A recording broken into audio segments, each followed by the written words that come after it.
경찰이 전 남편을 살해한 혐의로 재판을 받고 있는 고유정에 대해 의부다들도 살해했다고 잠정 결론 내렸습니다. 그런데 수사의 첫 단추를 잘못 꿰면서 오락가락했고 남아있는 건 정황 증거뿐이어서 재판 과정에서 치열한 법적 공방이 불가피할 전망입니다. 이태영 기자입니다. 지난 3월 발생한 고유정의 의붓아들 사망 사건.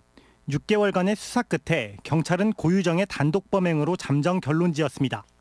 고 씨의 휴대전화를 분석한 결과 의붓아들의 사망 추정 시각인 새벽 5시 고 씨가 깨어있던 점, 고 씨가 전 남편을 살해했을 때와 같이 미리 수면 유도제를 구입했고 남편의 채모에서 수면 유도제 성분이 검출됐다는 겁니다.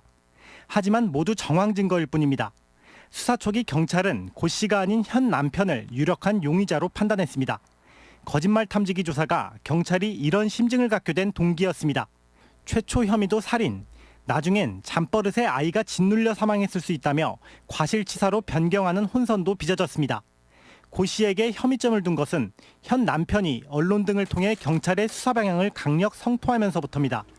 이미 직접 증거를 확보할 수 있는 절대 시간이 한참 지난 후였습니다. 수사 진행 과정이 전반적으로 매끄럽지 못했다는 비난을 피할 수 없게 된 겁니다.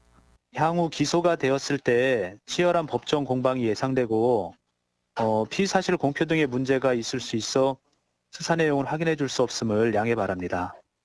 대다수의 프로파일러들은 고 씨가 원활한 결혼 생활을 위해 의붓아들을 살해했을 가능성이 높다는 분석을 내놓고 있습니다. 그러나 고유정이 여전히 의붓아들 사망과 자신은 무관하다고 주장하고 있어 앞으로 재판 과정에서 치열한 법적 공방은 피할 수 없을 것으로 보입니다. CJB 뉴스 이태현입니다.